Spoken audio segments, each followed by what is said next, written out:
And then I go to view. I'm going to admit everyone. Here we go. Hello, JT. Hi. There we go. I'm going to make you co-host. Hello, everyone. Cool. Let's let everyone join us here. JT, is it cold in San Diego today? It's cold over here. Look what I have on. Yeah. Look, like I had this zipped up. I had a hood on. Like, this is insane. We were out filming, and Kristen, I remember you from last time. Is she your client, JT? No, but she follows me on Instagram. Oh, nice. I see you all the time, Kristen. I love your hearts and everything. Hello. I think, hold on here. Oh, disable waiting room. Where'd it go? Where is disable? Where is it? Enable waiting room. Just click that. Okay, there we go. There we go. Now it'll just look separate. Okay, perfect. And then where is the little chime? Here it is. Where's the chime? New participants on entry. Yeah, there we go. There we go. Let me unmute JT. No, she's a co-host, so she's not. Click the mute on mute on entry. Click that. Now continue. Okay, perfect. All right, let me unmute JT. I think she should be able to unmute herself. There we go. All right. All right, just a little setup here as everyone joins us here today. We have do you get this question a lot, Nick, about the leash pulling? Yes, a lot. And it doesn't matter e-collar, even before I started working here, that is one of the biggest concerns when walking a pet, period. Doesn't matter what kind of training you're performing. And so let's give everyone a little bit more time here. And then let me go here. And where is my chat? Oh, there it is. Let me go into my full mode. Where's the full mode? I'm a little, there we go. There we go. Here's the chat. All right, everyone, let's test out the chat let's see where everyone is tuning in from. Take advantage of the chat and let us know where you guys are watching us from today. If you guys are just joining us here, obviously you clicked on the post that we made. Today's lesson for our class is JT's going to walk us through how to combat leash pulling, which is a common question we get here, Dogtra customer service, and we get asked this all the time on social media as well. Hello, Linda from San Diego. And we have everyone here. This one's being recorded, you guys. So I still need to post the other one as well. Oh my gosh, we have someone from Santiago, Chile. Educaninos. Hello. And so JT's going to walk us through everything with that today. If you guys got questions on our products, we have Nick from customer service here to help you out with that. And without further ado, I'm going to kick it off to JT, who will walk us through today's course. And we hope this one is helpful for you guys today. Be sure to tell your friends, tell family, anyone who owns a dog to follow Dogtra and to follow JT for more content like this. JT's been a great partner. We did another video with her a few weeks ago, and we hope to continue to do more stuff like this for you guys. So then that way you guys are using our e-collars safely, and that we're able to provide free content for you guys in your training journey. Nick and I are going to mute ourselves here. So then that way we're going to kick it off to JT. And if you guys have questions throughout the video or something pops up, use the chat box to ask your question, and we'll be able to address it accordingly. All right. Cool. So you guys on your Instagram is official Dogtra, right? Just so everybody. Dogtra official. It's Dogtra official. Yeah. I do that all the time, even in my left and rights. I get things backwards. So anyway,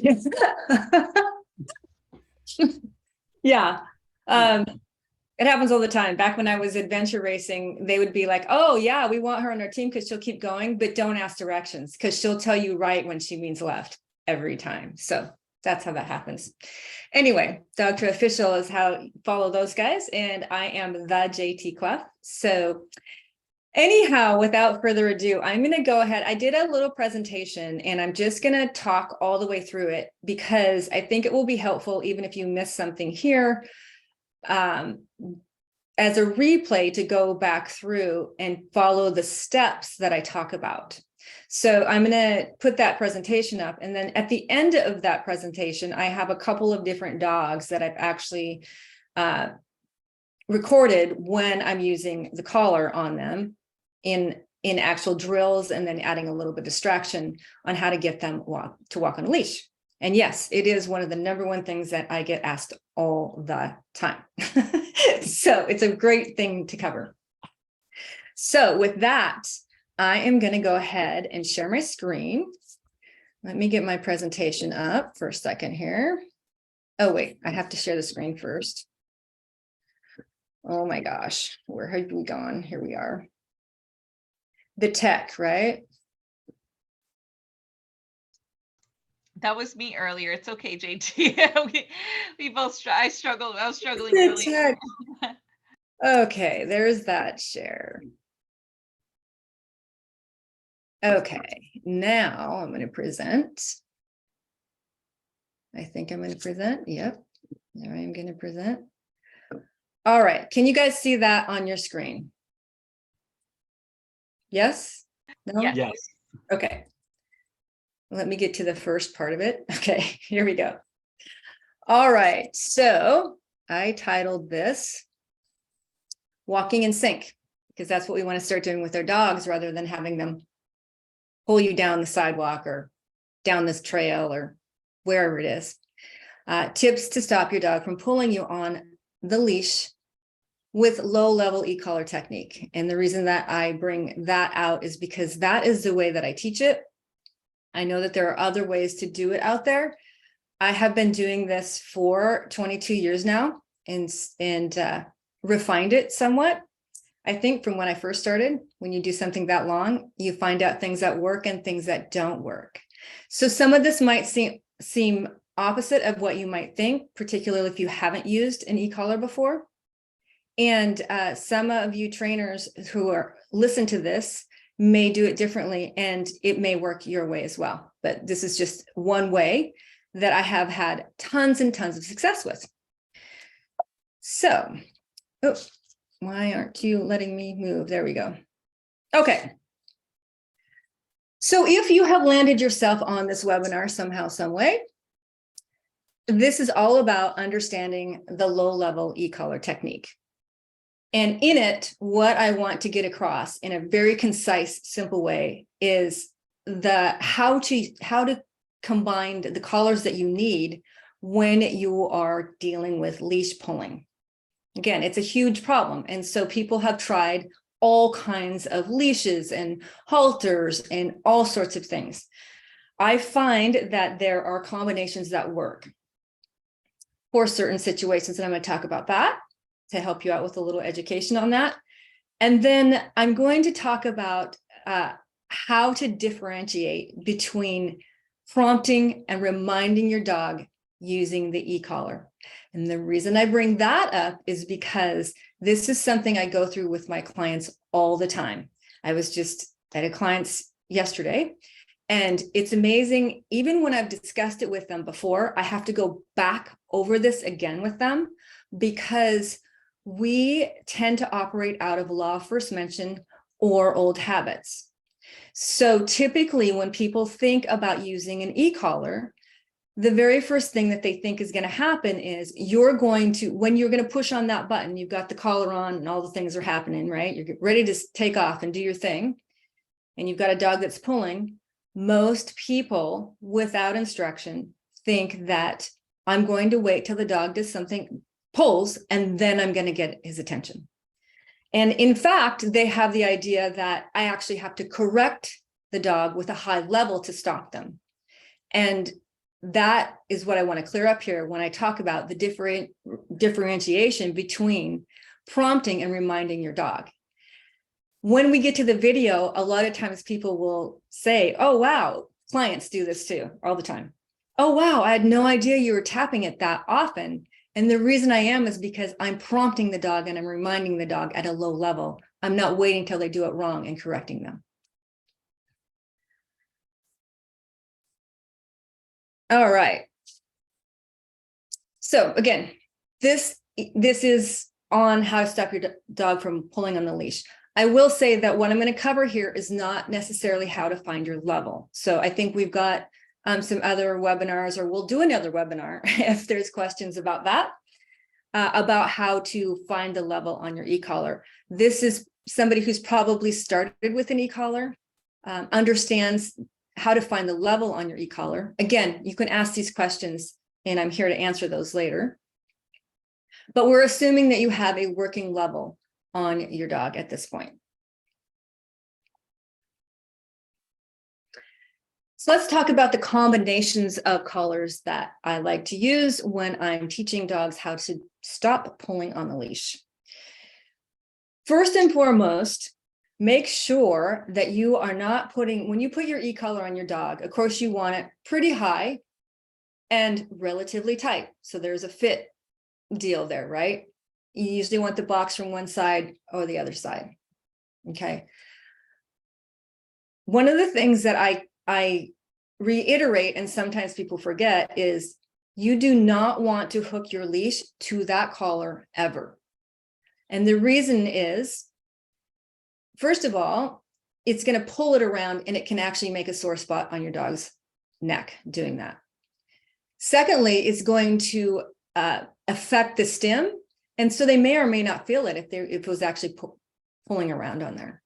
So we just don't want to ever hook your leash to the e-collar, which means that you need to have a combination of collars, right? So what collar are you going to use? Well, a dog who isn't that big of a puller and really takes direction well, I would start with a flat collar, and that flat collar would go below the e-collar and the e-collar above it. A dog that pulls a little bit more, makes it a habit, doesn't really have reactivity, anything like that, but it's pretty exuberant about the fact that they want to pull all the time, I would combine the e-collar with the slip lead. And that slip lead is going to go above the e-collar. It's going to go high on the dog's neck, behind the ears, up here is the proper fit for a slip lead. And then the third combination that I tend to use is a Hermspringer or prong collar, it's called. That's the brand that I happen to like a lot. That is also going to go high on the dog's neck and above the e-collar, okay?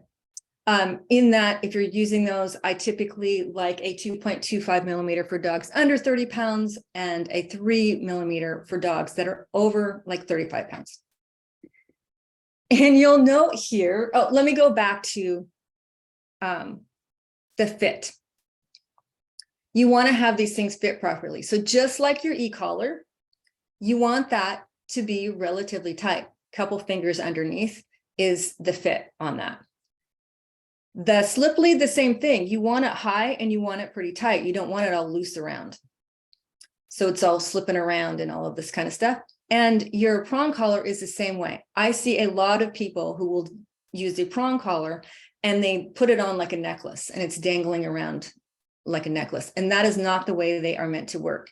Now, again, this is about e-collar, so I'm not going to go down the road of how exactly to use the prong collar, but I'm always here to ask those questions and people can find me if they want and they need a tutorial on a prong collar. But what I want you to understand is that there are different combinations of other equipment that I use along with the e-collar. And then the big note, and here's the picture, please, please, I beg of you, I don't care what marketing you've heard, do not use a harness. Just do not use a harness. The concept sounds good, but even if you look at this picture here, look at how this dog is pulling forward on this harness. It is almost like a game to them. It's called opposition reflex. So the second that you put pressure on the strongest part of a dog, particularly one who likes to pull, that is a game to them. And they are going to use all of their strength to pull you with it. And so your job of trying to teach them how to not pull on the leash is very difficult. So I will leave it at that. I was gonna follow up, JT. Mhm. So in addition to the harness, but the dog still feels like dogs still feel like pulling even with a regular leash. Do you think the harness just makes that like just exacerbates that even further? Absolutely. Okay. I'm going to give you guys an example so this kind of makes sense. Those of you that are working from the working dog world understand this, but a lot of people with pet dogs don't understand it at all. Probably the sport that explains it the most is if I want my dog to be in the Iditarod, I'm going to put a harness on them. Why am I going to put a harness on them? Because they love to pull, and that is a game to them, and they will pull. So you've got breed specific things too, right? You've got boxers, you've got huskies, you've got Malinois, you've got terriers, you've got all kinds of dogs that are working dogs, and you put that harness on them, it's a working thing, and they want to pull. You have one of the reasons why the various different collars I talk about works is because now you've got a lead. It's kind of like, if you want to think about this as a small horse, you would never put a harness on a horse and think that you're going to control it. But you would put a bridle on it or something around, right? Because they're going to follow where you're going to go. Does that answer the question? Yes. Cool. Right on. Okay. So here is one of my things that I talk about, and it's hard for some people to think about doing this because they just want to go for a walk with their dog. And they think about the end goal with the dog. When your dog is a pulling dog, I guarantee you part of it is that you want to be able to walk with the dog all the time. You want to be able to go places with the dog, all of these different things. And it involves walking. Their exercise is walking. Your exercise is walking, right? And so you're trying to get from point A to point B or on a route or whatever. When you have a dog that pulls a lot and you want to back up and retrain them, or even one that is just starting out that tends to pull, you want to show them what you want them to do and get them really good at that at a foundational level before you take off on a walk and add a bunch of distractions. So to help with that, we all have in our head, well, the dog needs exercise. They need exercise. That's a lot of what we're trying to do with dogs, especially when you live in an area that, you don't have a whole bunch of space. You walk the dog a lot, right? But for a period of time until your dog starts getting it, I want you to separate exercise from the walk. And what I mean by that is, yes, your dog needs exercise, and you probably do too. So you may need to walk on your own for a little bit if you can't walk them quite a ways like you want to, but I digress. Exercise you can do with your dog by playing with them. Throw a ball, play tug, do a chase game. Anything that's movement with your dog, do some play with them so that there's some sort of other exercise. If you've got a couple of dogs, or let them play, let them run, let them rip around, whatever it is that you need to do to get them some exercise during this phase of training, let them do that so that your walks now are going to consist of drills. Now, that being said, you can do these drills for quite a while. And so that can be a form of exercise as well. So instead of thinking, I've got to walk all the way around on this route that we do, your walk may be a bunch of 180s. It may be turns, it may be backpedaling. You may walk further down and then back. You're going to do drills. That it's time. It's the time that you put in. It's not about the distance that you go. The reason that I want you to think about it as a drill and how it goes together as a fundamental drill, and why I want you to really think about not taking them on this long walk and expecting them to get it, is because I want you to think about it just like if you were going to learn how to swim. I have this analogy because I, at 32 years old, found out that I did not know how to swim in the middle of doing a triathlon, and I ended up dog paddling. It was like victory at sea. Like it looked, my arms were all over my feet. I got question. You're gonna have to brief me on how you ended up in a triathlon, JT, and not knowing. Yeah, well, it was my personality a little bit. Like I had a friend who said, "You want to do a triathlon?" We'd done all kinds of stuff, and I was like, "Yeah, sure. What is it?" I thought I could swim. I could bike and I could run. Great athlete. Big experience in those, but swimming, and I just thought I could do it. I dog paddled, which is not swimming, by the way. It's trying to save your life, because I don't have the web feet of dogs to actually hold me up, right? So it wasn't pretty. How did I learn how to swim? The exact way that you're going to teach your dog how to stop pulling on a leash, and that is by backing completely up and doing drills. So what I had to do was I went to a master's class, and I ended up getting a coach and going down this whole 9 yards, kind of like I coach people with the dogs. I had to have a coach to learn how to swim. So when you first start doing that, you have to do drills, right? You don't really know how to hold yourself up, all kinds of stuff. So you start doing drills with your arms, and you just do drills over and over and over. And then you figure out how to use your feet by using a kickboard. You do drills over and over and over and over.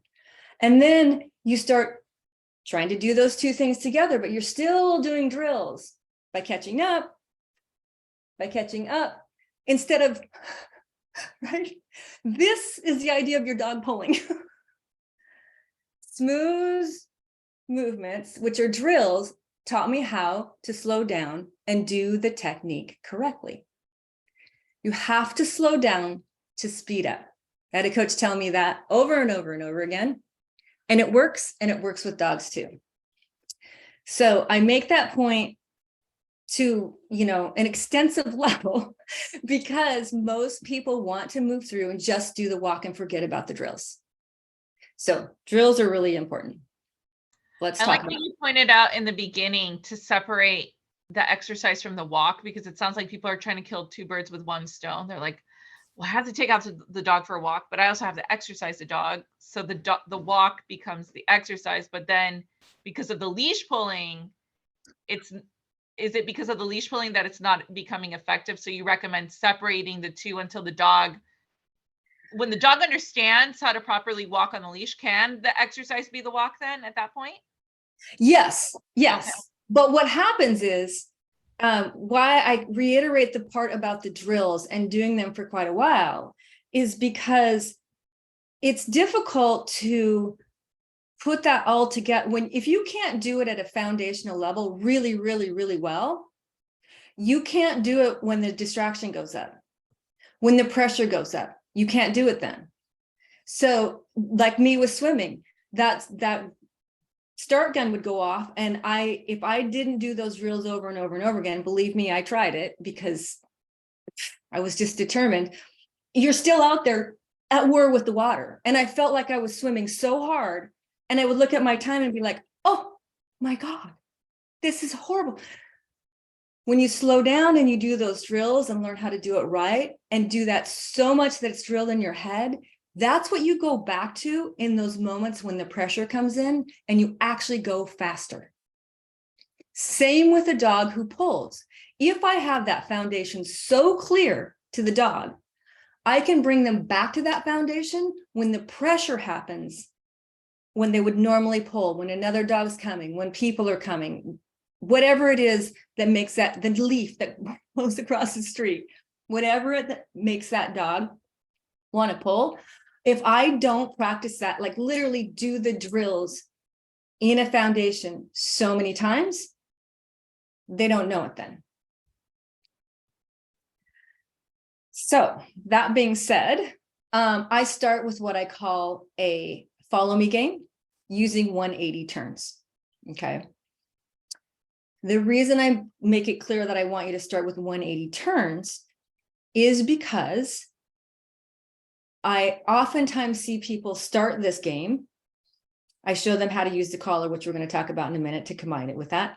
And they start walking in a circle. They don't have a clear turn for the dog. And now the dog is confused as to where they're supposed to be. So I clearly want the dog to understand I want it to be by my side. And if I do 180s, you're going to see, and you'll see in this video, how the dog starts cluing into you exactly where you want them to be, rather than having it unclear of this big round circle. The other thing that people tend to do, you need a little water. Losing my voice. Okay, so the other thing that people tend to do is talk through this process. When you start this process out, there's really no reason to be jabbering away at your dog. Because I will tell you that if you have a dog that pulls, most likely you have gotten into the habit of saying, no pull, stop that, come back here, no pull. Like there's these things that come out of your mouth. And you have named it over and over and over again, and it's become a habit that the dog just keeps going back. Your dog thinks that's what it is. You've named no pull enough times. That's the habit that they do. So I'm going to get my dog to pay attention to me first. And when they start paying attention and knowing exactly where I want them to be, that's when I'm going to name it. That's when I'm going to start saying heel or let's go or whatever your prompt is going to be to get them to walk by your side. Okay. On these particular videos that are coming up, I was using a 280C.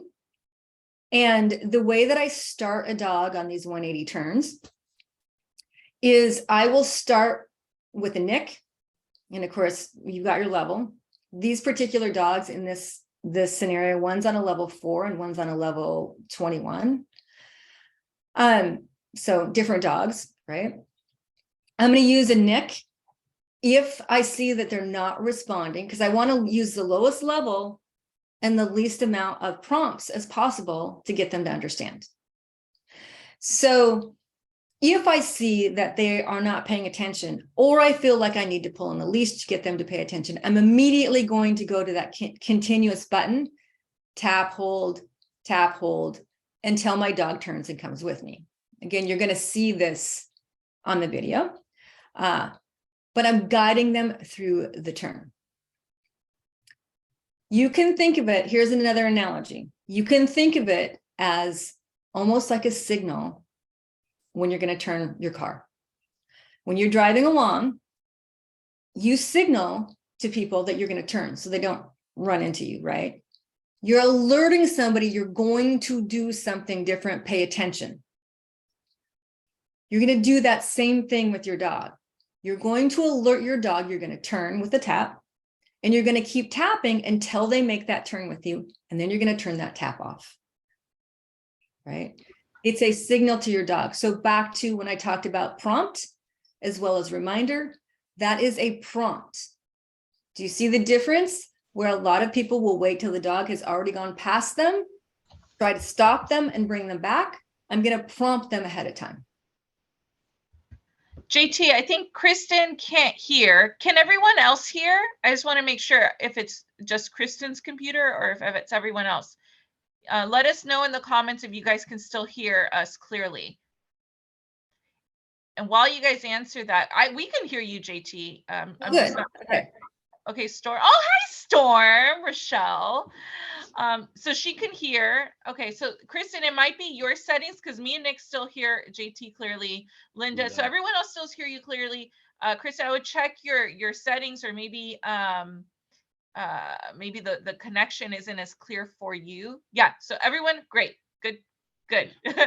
You can still hear us. And then before you go into the video, JT, I do have a question because we're gonna replay this after. Yes. When people just dive into these examples and the instructions you left in this presentation with no other like let's just say they just bought their Dogtra collar, can they jump into this exercise right here? Maybe they bought their e-collar because they're like, man, I need to really find a way to combat the leash pulling. Can they start here, or do they have to do something else before they get to this point? That's such a great question, because other than understanding how to find your level, which that's the piece that I'm not talking about here. This is the very first thing that I start people with in every one of my lessons. It's the very, very first thing that I start them. It's the follow me. And the reason I do that is because this exercise alone teaches your dog to start focusing on you. Focus on you. Focus on you. It's a follow me game, right? I want my dog to follow me around. The other reason that I like to start right here versus other places is because what we both said at the very beginning of this webinar is one of the number one problems people have is dogs pulling on a leash. And so if it's the very first thing that I teach my dog, that is the foundation of what they learn. And then I can build everything else off of it. So that if they get good at this, now I can build a bunch of other things off of it. And we can always go back to this, because this is the number one thing that people want to be able to do with their dog. So there's that.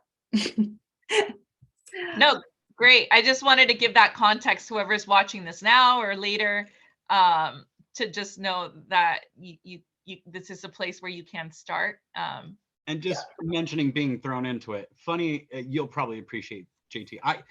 The concept of I'm just stuck on you not being able to swim. That like I'm still not over it. I'm still the way I was raised, and in the concept of like what you brought up, can someone just be thrown into the situation? I was 6 years old. My dad held me up on the diving board. He goes, "You want to learn how to swim?" I said yes. He threw me up as high as he could. I went to the very bottom of the pool, looked up, and was like, "Oh, I got to do something." And from there, it's just instant fish. Like I never was taught how to swim. That could also be that could also be traumatizing. Well, mind you, this is 80s, and like, this was before rules and all that fun stuff came in for the kids. But it's like that was how I was taught. But my little brother, I mean, essentially, he was kind of taught the same, but no, had to use the wings, the paddle boards, and all that fun stuff to be able to. So again, it's, can you start in a certain part of training? Sure, if it depends on capabilities of the animal. Oh, absolutely. Yeah, absolutely. That's what it's about. Yeah. I just wanted to make sure our viewers had the right expectations of being able to swim at this place. Yeah, absolutely. And that actually, Nick, is such a great analogy, because the truth of the matter is, oftentimes when you start this way, you'll find a dog who you thought just pulled like crazy will pop right into it because they were shown how to do it. All of a sudden, they're like, "Oh, this is what I do." There are some dogs where it's a little bit more work. So you're the dog that was like, "Oh, I get this. I clearly didn't get it before. Now I get this. This is pretty simple." I love when I have clients like that. It does happen a lot. Then there are those that are like me, who dive in, and like my coach, when I got to San Diego, because I was hell bent on getting to the Ironman World Championship, which I did. But he was like, "Oh my, how are we going to do this?" Because he told me to jump in the pool. He told me the first drill that he wanted me to do was to jump in the pool and stand straight, hold my nose, and go to the bottom of the pool. What he wanted to see was how I floated to the top and tread water.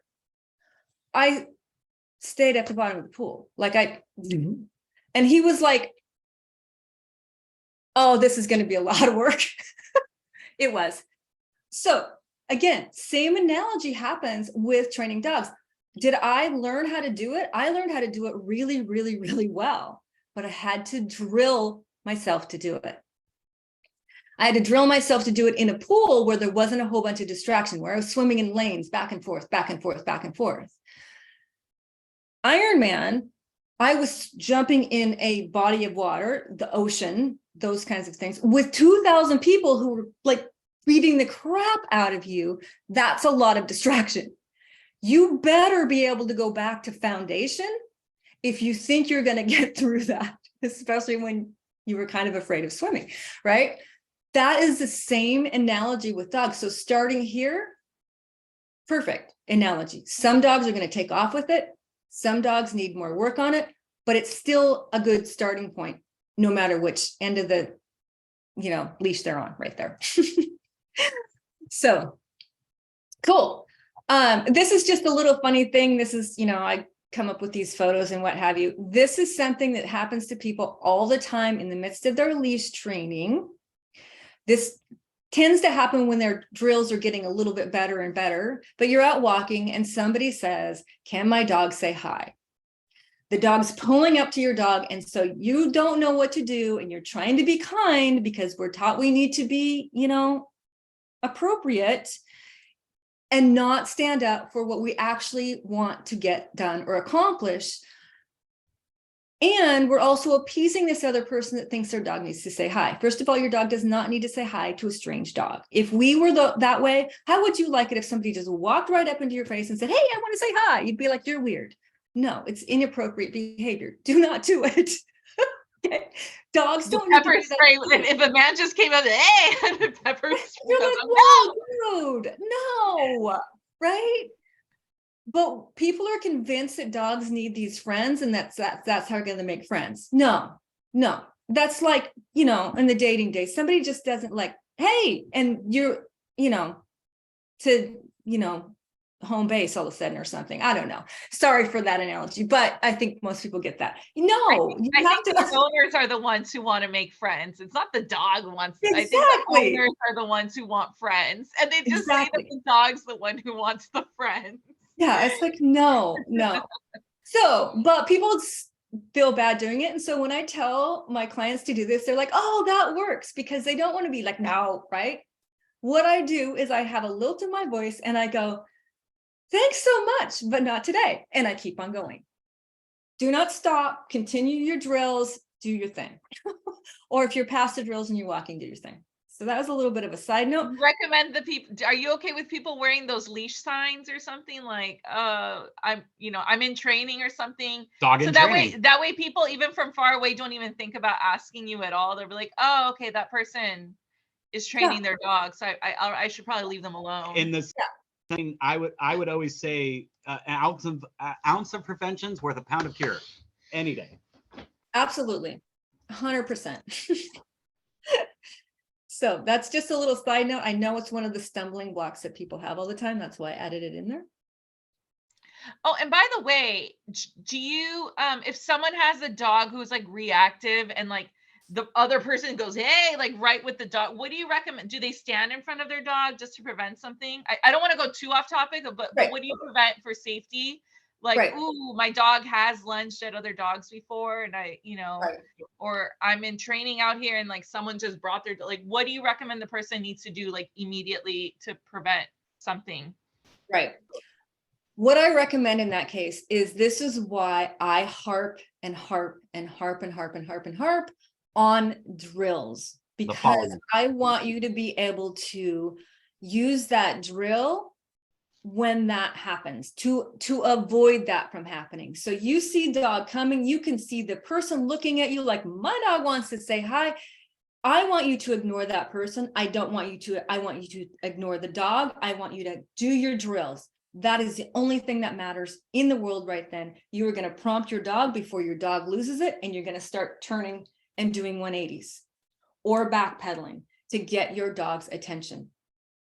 You go straight back to the drills. That is why I talk about doing the drills so hardcore first, because that follow me can be super life-saving. Absolutely. So the follow, then you avoid having to talk to the person too. Right, exactly. And if the person is over there going, can my dog say hi, blah, blah, blah, I guarantee you they stop. They will stop if you ignore them and you just, keep your dog going. There is no reason to acknowledge that person. If the moment that you stop and acknowledge that person, look at that dog, get concerned about that dog, you have lost control of your dog. Got it. I'm glad we threw this tidbit in there, because I feel like people might encounter that. Absolutely. More often than what we think. So it's good for them to know what to do in these scenarios. And it is what this slide says right here. I want you to think about, go back to when I talk about prompt and reminder, right? I want you to prompt your dog before this happens. Now, again, I get it.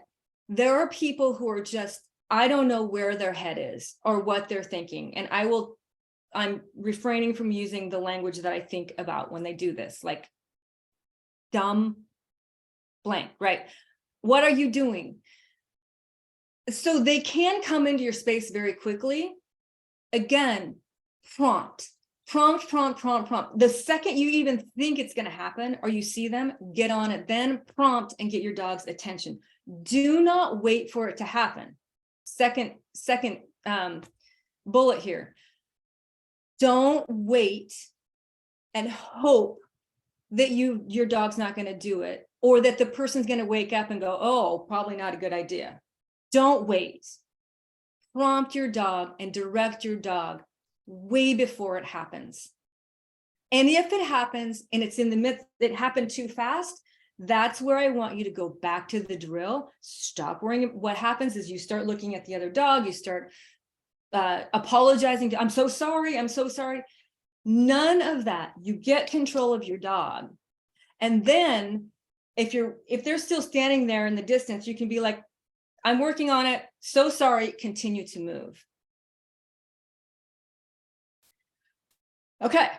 So with that, that's what I mean by a prompt. Prompt ahead, right? And then the reminder is you can remind your dog in the moment you think that they're going to lose it.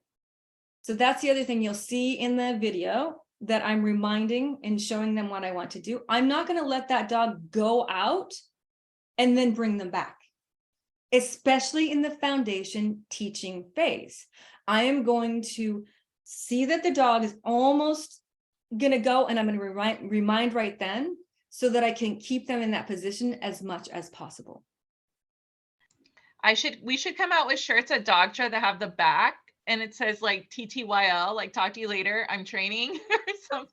So when the person turns around, they say, oh, okay. That is actually a great idea. Or hashtag sorry, not sorry. We're training. Sorry, not sorry. Sorry, not sorry. I love that. For sure. Take note of that one. Let's do it. Okay, so next. Okay, so let's talk about ecollar level, and that is actually ties into that subject right there. Again, I like to do the drills at low level so that I can bring my dog back to that low level over and over and over and over again. If all I do is I take my dog out and I don't do those fundamentals at that low level, when I get them out and it's under high distraction, high pressure, and I'm only going to go up in level, then I don't have a baseline to bring them back to what they know so well when there isn't distraction. We all assume that they know it without distraction, but they actually don't. If I drill that over and over and over and over again, my program, I tell people to do it for 90 days. So they know it so well before they come off of that level and only use it in high distraction, right? They've got to know it. They've got to have it drilled into, they like, okay, I get this. I know this. I can do this. It builds their confidence. And then the higher level they can get. The other reason why I tell people to do this drill like this so much is because, you know, just like you mentioned earlier, oftentimes people will get this e-collar and it's like, is this where I can start? Yes, it's absolutely where you can start. Using this, I have used this for so long, I don't think about what button I'm pushing. I can just do it without thinking about it. I can turn this up and turn this down without thinking about it. I'm watching my dog. If you just put this in your hand, you're not good at it. You have to learn it. You cannot learn this when you are freaking out because somebody says, can my dog say hi? And my dog's pulling at the end of the leash and you're trying to deal with the person and this and your dog. You cannot. Get good at this too. So this is, yes, you've got to train your dog, but you've got to train you, and you've got to train you how to use your equipment properly. And that is a combination of a few things. Understanding how to use this, how to use your levels, and dealing with your leash at the same time. If you don't have a whole bunch of practice and then like down to a T without a bunch of distraction, the hope that you're going to do it in high distraction is little to none. So I like to use the analogy of the ABCs on that. So when we learn if I say to you, Tell me the ABCs. You don't think about it. A, B, C, D, F, G, H. You don't go like, oh, I wonder if what comes after G. Like, no, you just do it, right? Because you did the ABCs so that you could spell and you could read. And you could spell one word and then two words, and then you could make a sentence, and then you could make a paragraph, and then you could write a whole page. You did not say the ABCs a couple of times, a few times, and then write an entire page. You had to drill so that it became fundamental. That's why I say, if you're going to train your dog, especially if you have one that is a puller, you need to bring them back to that foundational level so it's very, very, very clear to them. Now, I do know that in reality, you're going to likely encounter some high distractions because we do not live in a non-distracted world 100% of the time. So that's why you'll see some like an area where I practiced in one of these videos. Find those areas and again, go back to getting good at handling this thing, because then you know how to go up in your level. All right, so moving on from here, I think we've got some videos. Do we have a video? Oh, yeah, I'm going to go back. Okay, so with that, are we good? Good? Okay, cool. All right. Is everyone good? Just checking in. We've had some more people join in since we started, but is everyone good? Before she cues on the videos, let us know if you have any questions. Bueller. All right, no questions yet. If not, that's what the chat box is for. If you think of a question while we're watching the video, feel free to leave it in the chat box. Cool. Okay. So I will play this. I may stop and explain. Again, you guys may have questions on this. Let's just see how it goes. But here we go. This is the first one. Yes.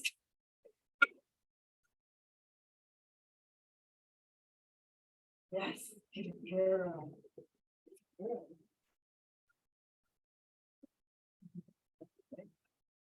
Okay. Oh, shoot. Oh, my gosh. Everything went crazy here. Hold on a second. I guess I can't stop this. How can I stop it? Oh, sorry, guys. I wanted to be able to stop it so I could explain something, but apparently I cannot. I'll just talk over it. Yes. Notice that I'm not saying anything to her. And I don't care which side she's on. This is the follow me game right now. Yeah.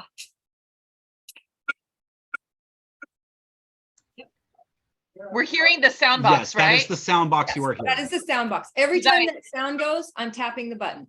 There you go. Mm-hmm. See how she's starting to focus in on me? Yeah.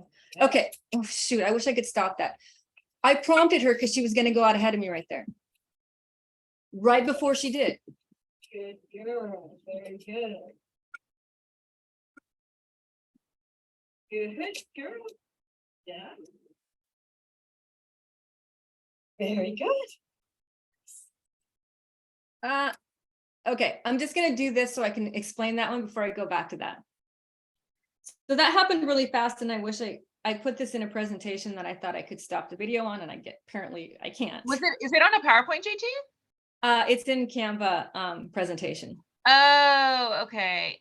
I've never messed around with that one, so I wouldn't know what to tell you what to do. Yeah, there. I know there's probably a way to do it, but I don't know how to do it right now. So next time, we'll sort it out next time. Yeah. So what I want you to know about that is it looked as though she didn't go out ahead of me. She just started to go out ahead of me, and I tapped it then to keep her there.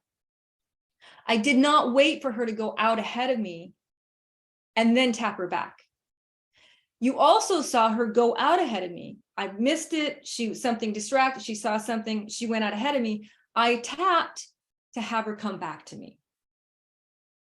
So those are the two things I talk about. The first one was a prompt. The second one was a reminder. And just like the dogs need fundamentals, that is the basic of fundamentals for the owner right there is this is how to start with this. Yes. Excellent. Yeah. When you asked her to come back to you the second time, when she went ahead, did you do anything with the leash as well? Did you pull on the leash, or did you do anything going on with the leash during the scenario? So I actually didn't, and I may go back and just play it again so people can see it. What I did instead is what I describe as dancing with dogs. I left that leash loose. I can never say that together. I did not pull on the leash, but what I did was I used my body to draw her into me as I was tapping. So I was tapping, I was guiding with my body language. Yes, I had a hold of that leash.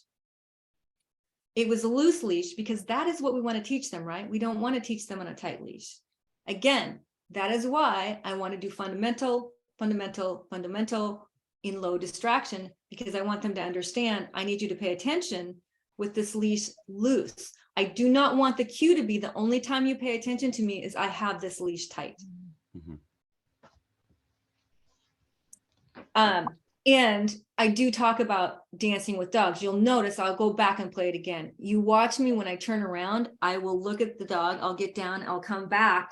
As I'm tapping, in that moment she comes to me, I stop tapping and keep moving. So think about it as dancing a partner who doesn't know how to dance, and you're kind of dancing them around with your body. You're not saying a whole lot. You're not being like, step back, do that, no, move over here. None of that stuff is happening. You're just dancing them around with your body. Someone leads, someone follows. Yep. That's true. We're trying to get them to follow us. We're teaching them to be the follower. Okay, so I'll play that again, and then we'll play the other one, and then we'll have some questions. Yes. See, loose leash.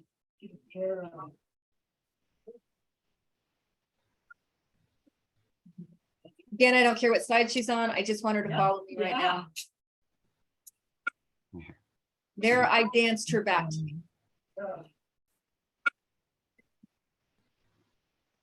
But there was very little pressure on that leash when you were guiding her back to you. Like that was, yeah. Now there was a little pop, right? But not a big deal. It wasn't constant pressure.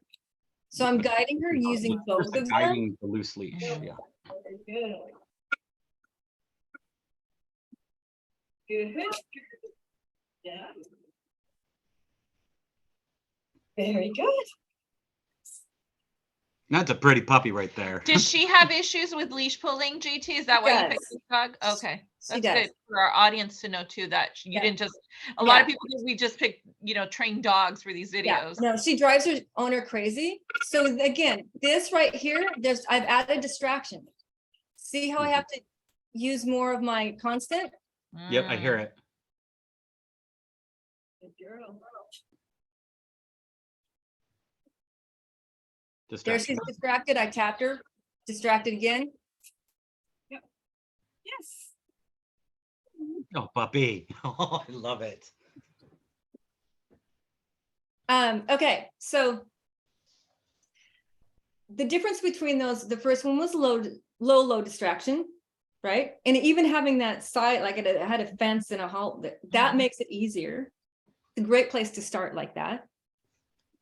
And then the other one was out on the sidewalk, and no, there wasn't a whole bunch of distraction around there. I want her to get good at that, because when she goes out and sees dogs and what have you, she's gonna, like, she likes to pull ahead, right? So there, if again, she was not perfect there. There was not a whole bunch of distraction. So until I get her really good there, how can I expect her to be good when there's other dogs or people or strollers or whatever it is? And you saw the difference of her distraction level on the first one and then the second one. Cool. So this is a husky. This is the next one. Ooh, I hear about this one, especially with huskies, the leash pulling. Yeah. Actually, this one has husky and I'm told Australian Shepherd came out in the DNA. And both high energy dogs. Yeah, very high energy. Now, what's interesting about this dog is that this dog is a real puller, but when I backed him up and did it without distraction, he got better. And then you'll see the second one. So the first little mini Aussie, we did very, very low distraction, some distraction. This next one, you're going to see very, very low distraction. And then the next one is I skip the middle part where I practiced with the with a bit more distraction. And I take him into bigger distraction because I take him out on a trail. So here we go.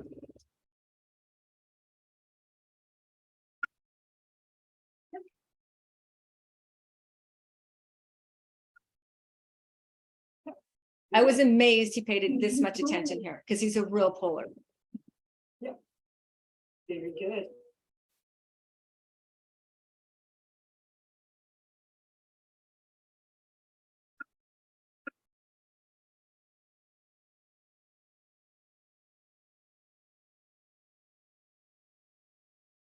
See, that's prompt. He was going to head out way ahead of me.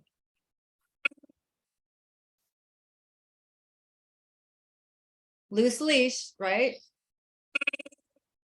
Prompted him. He was going to head ahead of me. Do a turn.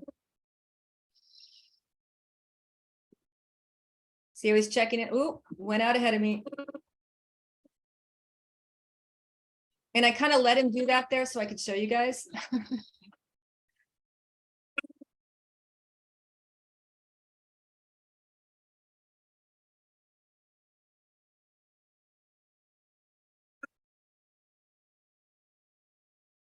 Person looked over, tap, kept his attention. Yep. Yep. Mm-hmm.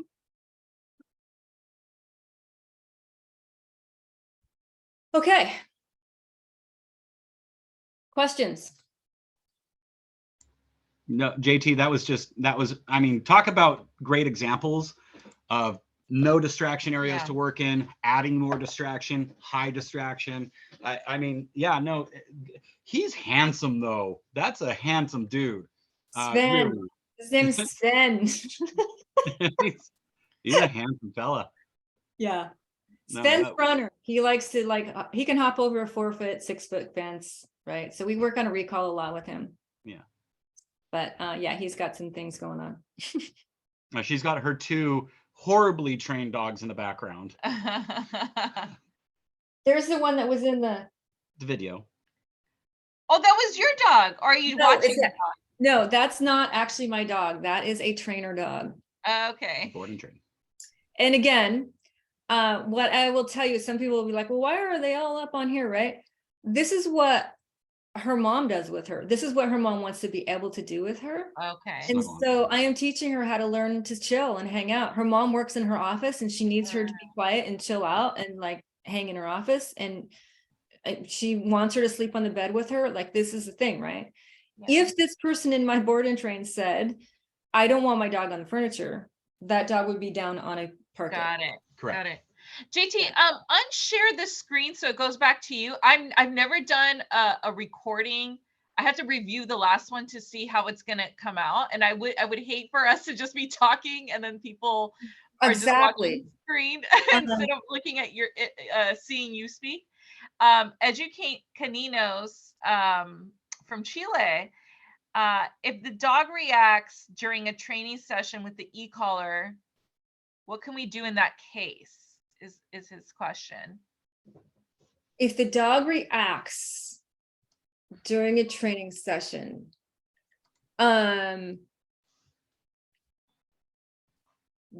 probably means that you weren't quick enough on your level. You may not know the working level well enough. He may have gone over threshold too quick. So in that case, it's just, you took him into something that was too quick. You want to find, like, one of the reasons, I'll tell you, one of the reasons I work out on that trail right there is, did you see that big open space? So I can take space rather than getting them in that scenario and having them go over threshold. That being said, that the question is, that's going to happen. Like, it's going to happen invariably. And so What do you do during that? Go back to what I discussed earlier, which was focus on your dog, get control of the dog again, know your levels, be able to go up and down, and try to get his attention back. If that person has stopped and they're still like there, just ask them to move along while you're working with your dog.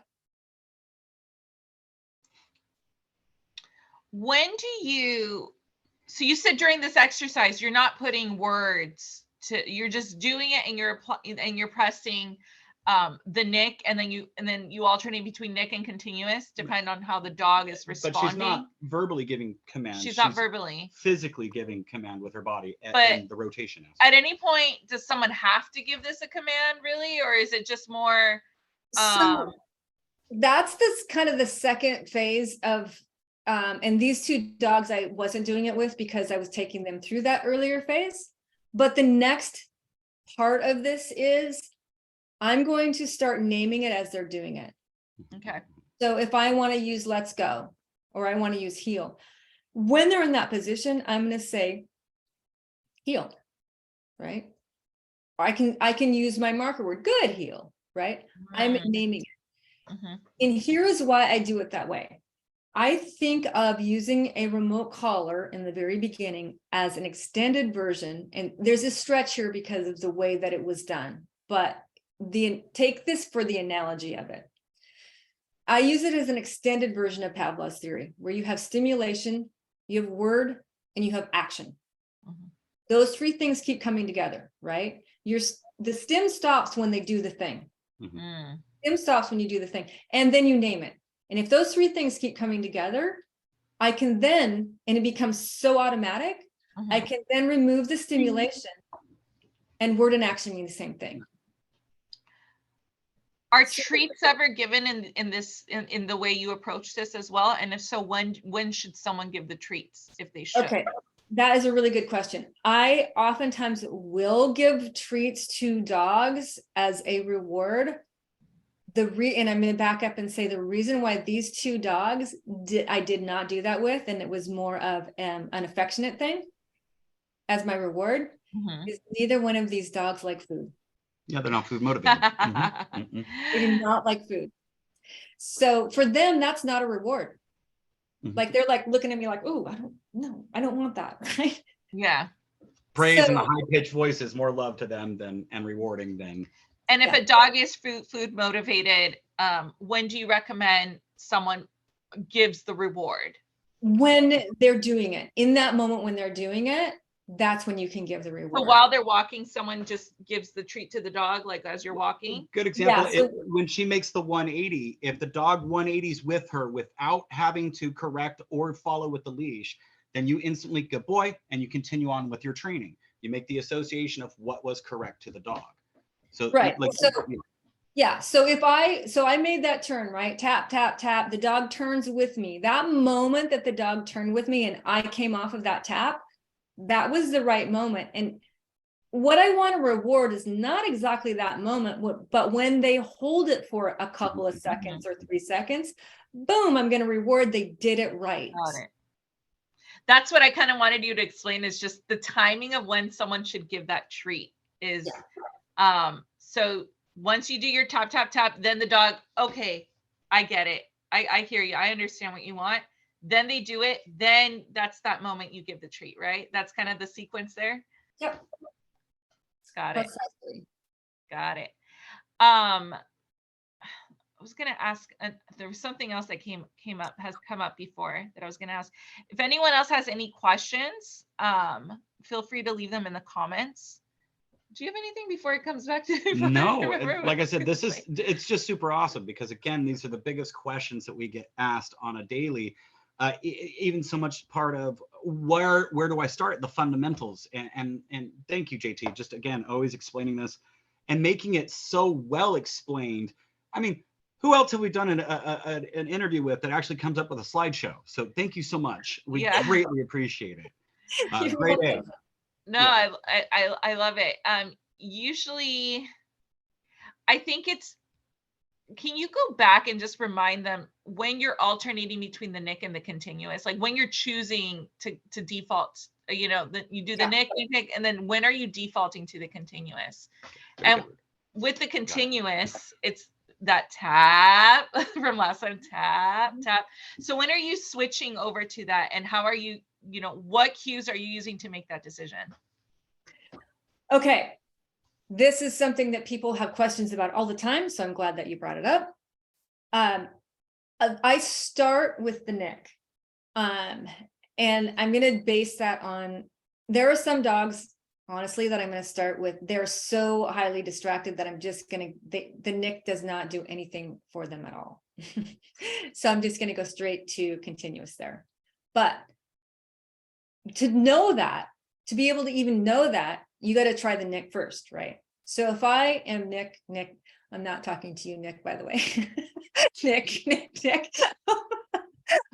Trust me, when I first started working here, that was the hardest part of this job. We say Nick, and you're like, yeah, what? my head up. Yeah. Oh my gosh. Anyway, when I differentiate when I'm going to go to the continuous, it's the moment that you would normally feel like you needed to start tightening up on the leash because they're not paying attention, or the moment that you would raise your voice. So we typically are talking to our dogs a lot, right? Heel, right? Because they're not paying attention. So if I give them 1, 2, 3 nicks and they're still not paying attention, I'm going to go to the continuous and start dragging it like you talked about. That's where you can start judging. Does my dog pay attention to that right away? Do they tend to blow that nick off all the time? I'm not even going to go to the nick then. I'm just going to go to the continuous. Then what happens is they start getting good. Like even you saw little Maui over here, start cluing into me and paying attention. She was really like starting to lock on.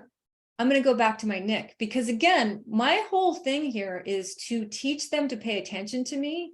And when that becomes a habit, that's when you start dropping out the collar. You don't want to do that too early, but you want to use it enough, but with as little amount of stimulation as possible, if that makes sense. I think I absorbed that part of like kind of figuring out, does the dog only respond to continuous, or when do I need to just alternate between the nick to continuous? At that point, they're doing the continuous, dog's still blowing them off. Do you then introduce a pager, or do you go for higher, increasing the level on the stim? What happens next if the dog is just blowing off the continuous? That's when you're going to go up on your level. And you're going to go up. And that's why I want some practice in. One of the reasons I wanted to show that of no distraction, a little more distraction, higher distraction, is because you will be able to start learning how to see what's coming, know their level, because you've done it enough times to where they can feel it. So you can start going up one level, and you're going to know, oh, so normally they're on a 9, but in this higher distraction, they tend to be on a 15. Mm-hmm. So it's right. It becomes, again, you learning how to use this as a communication tool, and you get good enough at it because you're doing it over and over and over, from foundation to adding distraction, that now you can play with this and know when you need to go up. And now, go ahead. So once they go up in level, do I go back to the nick, or do I go back to the continuous? So I do continuous. He blew me off. I'm going to go up in level. Do you want them to go back to the nick again and start over again and try the nick? Okay. All right. He's got my attention. You know, maybe we're at a 9, now we're at a 15, and I'm doing the nick. It's working, but not paying attention to me again. Here, I'm going to go back to my continuous at a 15. He's not paying attention again. Or once I switch to the level, do you want me to just go back to continuous? Okay. Typically what's going to happen is, if you're in that scenario where their level needs to go up because they're in a higher distractive level, they typically, depending upon if they're reactive, they're not probably going to come back down then. So I don't want you to go back down to the nick. I want you to stay with the continuous, because here's a good analogy. When they are in that scenario, it is like the difference between you and I talking on this Zoom where we've got mics and we can hear one another. But if let's say we decided we were going to carry this conversation on and we were going to go to, like, what time is it? We were going to go to happy hour or something like that, just say. And we went into this place and they were playing music in there. Yeah. If I was talking to you like this, it would sound like this to you. And you would not. Yeah. You'd be like, what are you saying? Right? So you automatically raise your voice level. That voice level, when you raise it, it doesn't sound like I'm screaming at you. You can just hear me. Yeah. But right now, if I started talking to you like that, you'd be like, whoa, you don't need to go there, right? Yeah. That is the same when a dog is out and they are in that high distractive area and you needed to use that to get their attention. And that kind of distraction is still going on, or you just know it keeps coming at you, that you're going to stay with that steady, right? Got it. There's no reason to go back to Nick. You want to make sure you've got their attention, unless you see your dog all of a sudden pop into this, oh, I'm just paying attention to you, this is no problem. That's when you can go back down. That means the band took a break. We can hear everything just fine now. Go back down. Got it. What kind of cues should they just look for? Just the dog's demeanor kind of chills out a little bit. Maybe they're outside at a walk, but then, maybe like it's not that crowded. So, but maybe for that brief moment, the other dog appeared, you walked by a birthday party or something at the park. You can see, that's where I want you to start reading your dog. And that's another thing when you start doing this, when I say, don't worry about the other dog, don't focus on the other person. Don't try to explain yourself to the other person. Don't try to say you're sorry to the other person. None of that stuff, because you need to watch your dog. And so when you're watching your dog, you're going to see how your dog is reacting. When that happens and you start watching your dog, now you see your dog relax and start paying attention to you. You can see that the volume went down for them. That's when you can turn it back down again. Got it. Right? Got it. You read your dog. If they're paying attention and they're clued into you, right? But you can see, oh, wow, okay, the band just started up again. Go back to that level. And that's where it really becomes a communication tool and level. Yeah. And then over time, what I want to tell you is if you stay with this and you do this as a foundational thing and you keep practicing this, your dog starts focusing on you so much, those levels tend to start coming down and down and down. I could see the boost in practice coming in handy in that, where you don't necessarily, it's the boost in practice for this wouldn't necessarily be like for, oh my God, my dog darted off after a squirrel, because you're practicing with the leash still and the e-collar. But rather than having to finagle with it, in this practice, you can maybe make the boost maybe like +3 or something. Your preset distraction or something level. like that. How high up do you recommend people just try to test out if they are outside, but they have control of the dog because they still have the leash, right? So you have a backup.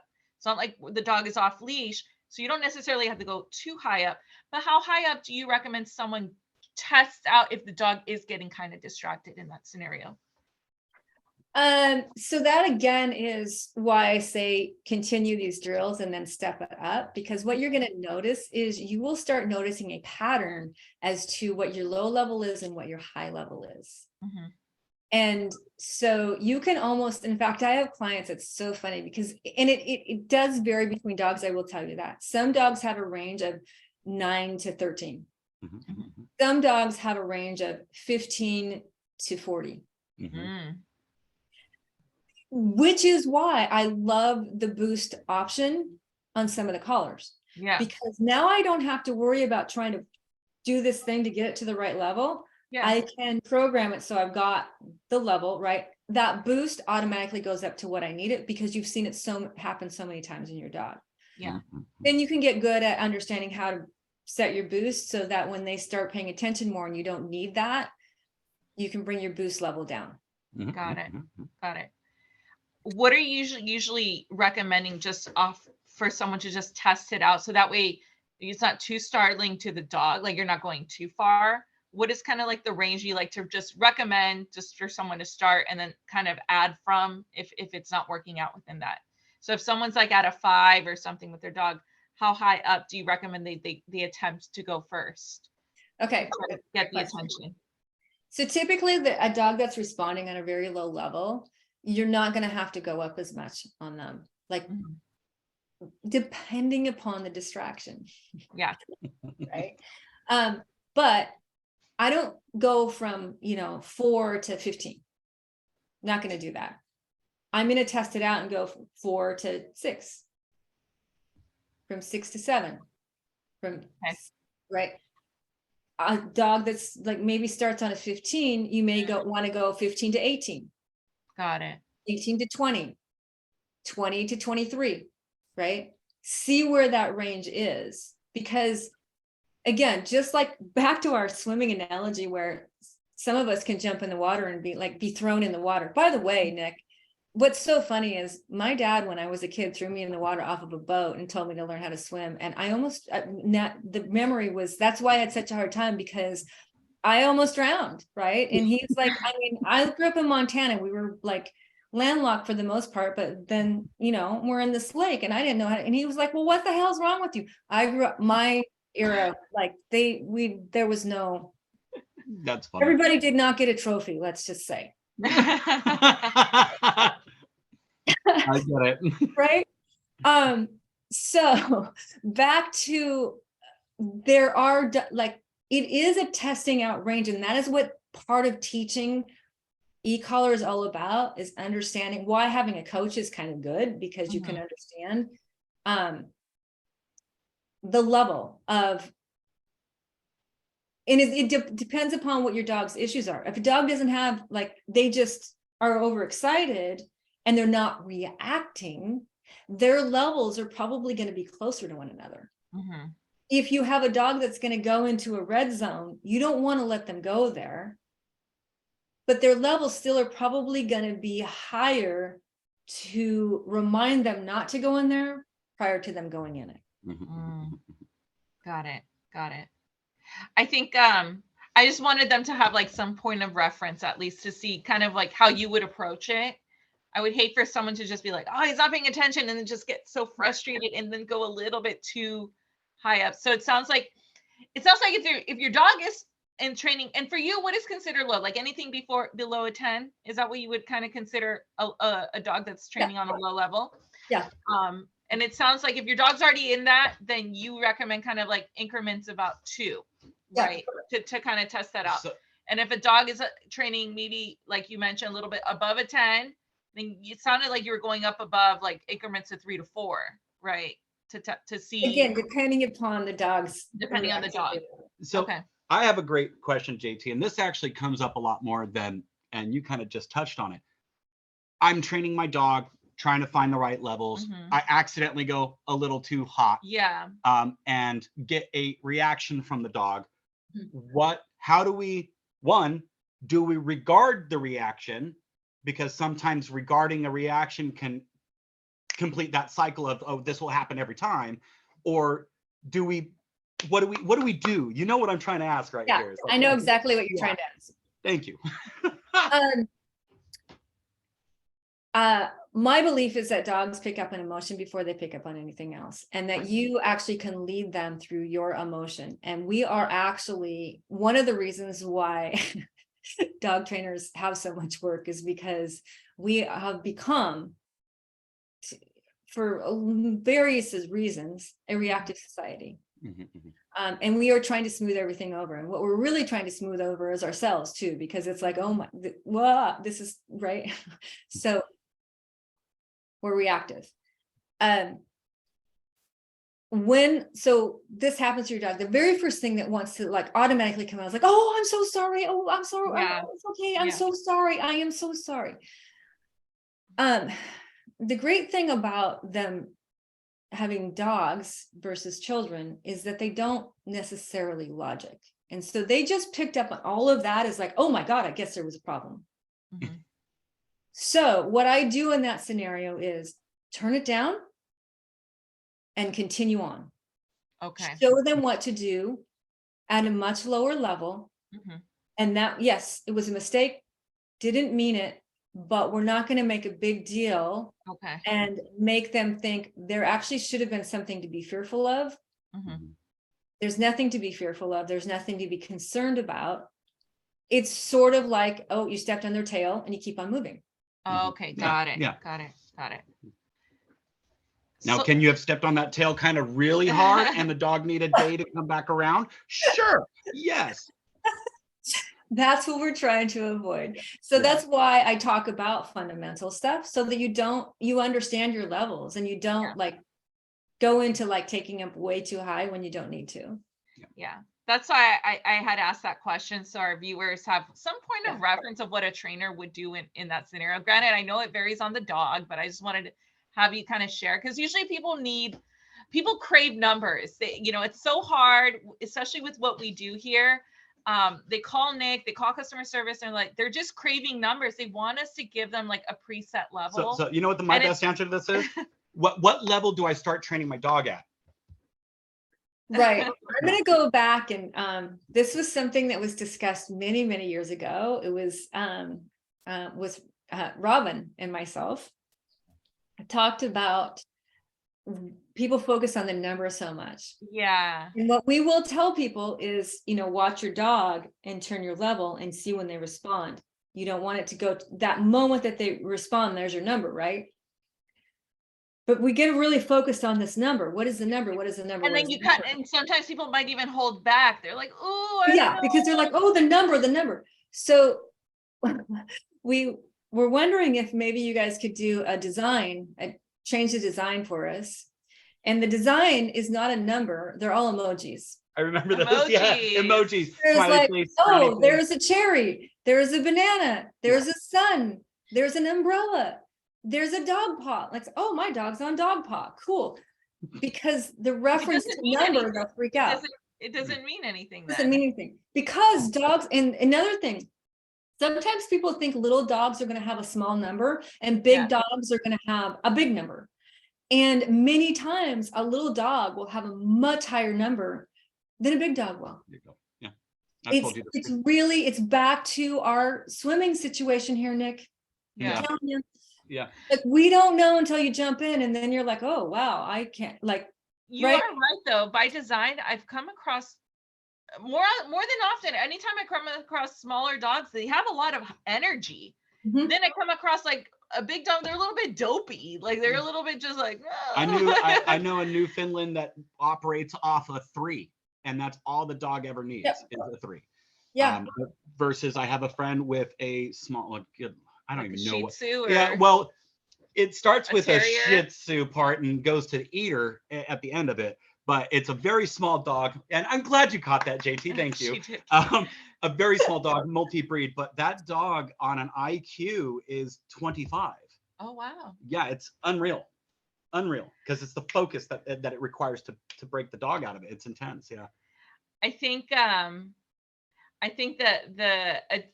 ultimate for you guys is to make sure people aren't so fixated on the number, because then they lose that moment of understanding the dog's being able to just understand your dog's just demeanor. And I know there's a word for it, I just lost it though. Like just understanding your dog's cues and the way, the body language. Yeah. And I think that's what trainers are really good at, is understanding dogs' body language. And us, people who are beginning and starting, you're right, everyone's fixated on the transmitter, the number, and then they lose these connections with being able to understand the dog's body language. So I like that you touched on that, and perhaps we have to turn that into a whole other video tutorial, as well as being able to understand your dog's body language better, to be able to better train your dog and also use the e-collar without, even staring down on it and becoming kind of neurotic about it. Yeah. Which is why I go again, and I just go back to the drill, that if you do those fundamentals and stop worrying about the problem, so many times you get good at the tool. And then Yeah. the tool becomes a good communication tool. Mhm. And then, but you also are able to like read your dog's body language, and you can see them responding, and they're like, oh, I get that. Oh, I get that. Oh, I get that. And Yeah. so if I'm out there and I get under pressure or under a stress situation, and I forget and I start getting stressed and I don't know what to do with this, and I start focusing on the other person, guess what? You are not looking at your dog and reading your dog's body language and knowing how to lead them. You're more concerned about what's going to happen. You projected way out into the future, and then it actually does happen because you projected it's going to happen, instead of like paying attention to your dog, reading the language, and dialing your tool to have a communication with them. Excellent. Well said. It was a great, I was telling Nick, I was like, man, I think I've learned a lot. Like learned a lot today. Well done on the presentation. I think a lot of our viewers who are watching this in the replay are going to take a lot away from this. When I edit it, I'm probably going to try to see if I could slice some of these moments out as well, and repost them. You guys, if anyone has any final questions as we close down here, please ask them. If not, we're going to obviously repost this later on. I think my main takeaways from today that I learned were repeating the whole the dancing, the 180, and kind of starting off in this very controlled scenario with the loose leash, and then kind of understanding your order of operation between the nick or deciding when it's time for the continuous. And then also, I think what a lot of people can take away is starting in that controlled environment, and then all you did is just go outside the house from there. That was like the next layer in there. So those were kind of my takeaways. You want to share anything? No, she knows what my takeaway is. She can't swim. That's oh my God, you're still stuck on that. No, I'm telling you, I just, it blows my mind. But I'm JT, going to talk to her about, I want to do a triathlon one day, JT, and I'm going to talk to you about that later. Yeah, I'll try a triathlon. I got so that I could, okay, those drills got me to swim 2.4 miles. Wow. With 2,000 people and make it to the World Championship. You did make it to the World Championship. Twice. Oh, woo! Phenomenal. No, JT, like I said, and if anything, the takeaway from this is consistency, stick-to-itiveness, don't give up, keep on training. We can make a dog or ourselves exactly what we want it to be. So again, guys, just don't give up. The last one was pay attention to your dog, and rather than the surroundings, focus on you and your dog. I think that's the other thing that a lot of owners need encouragement, is not afraid of just like, other people's feelings, and just focus on you and the dog to have a better training outcome. So eventually one day you might be able to get there if you want the dog to say hi to someone, but but unless you have control of them first, that's not an option. It's not a good option, right? Dangerous option. Yes. Yeah. And then you guys, I also want, for anyone watching this in the replay, JT put this well together. I think you do other things like this as well, JT, right? Do you want to plug anything in if someone wants to do other classes like this with you? Yes, absolutely. Of course, I have my private clients, some of which showed up. Thank you very much. I love seeing you here. So I work one-on-one with people, but I also am doing a masterclass for people who want to learn how to use ecollar, and there's a lot of theory and a lot of misinformation and things out there about it, and I love teaching it. And so we do it in this manner where you are able to, I do some video, and you can actually do video of your dog and send it to me. And I coach you that way. So you're able to ask questions. That is in a cohort. So it's a group coaching scenario. But you get I take you through all of the basics. Of course, leash training, I like to teach a thing called park it. Some people call it place. So a bunch of those basics. So I'm doing that. And then I am going to open up to, because I just feel it's really, really important, I am going to create a masterclass for trainers if they would like to learn more about ecollar. That will also be one of the things that I will teach them in that, as well as things like, I'm going to tell you, if you want to get a hold of me, go to my page, caninecoaching.com. That's the letter K, number 9, coaching.com. And that is a landing page. In marketing terms, that is a landing page. If you hit the contact, there is a whole form there to fill out and tell me what you're looking for. You're a trainer, you're just want to train your dog. There's all kinds of questions. When you fill that out, I can then either put you on a wait list for the masterclass or get a hold of you or whatever. But I teach people how to do that if you're a trainer as well. So there are a couple of things that I know about doing this for as long as I have, because if you're a trainer, you're wearing a lot of hats. Yeah. You need to know how to train a dog well first, and then we're going to worry about the rest of the stuff. But so there's that. All of that, if you just fill out the form, tell me what you're looking for at caninecoaching.com. I am happy to get back to you. Great. Also, follow me on at the JT Clough on Instagram. I put a whole bunch of stuff on there. And if you guys follow us, we tagged her on the post for this. So in case you forget, just go back to the Dogtra post. You'll see she was tagged on the post for the promo of this video. JT, thank you so much for another excellent webinar. And I think this is becoming a series between us and JT. So you guys share this with a friend once we post it, and we encourage you guys to invite anyone who you know who owns a dog and just wants e-collar knowledge to join us for the next one that we hopefully come up soon. We'll probably poll everyone to see what everyone wants to learn next, and we'll go from there. Thank you everyone who joined us today and took the time. We hope this was helpful for you guys, and thank you again, JT. Thanks, JT. So much. Thank you guys. It's Take always care, great everyone. to work with you guys. Bye. It's been fun. Bye. Bye.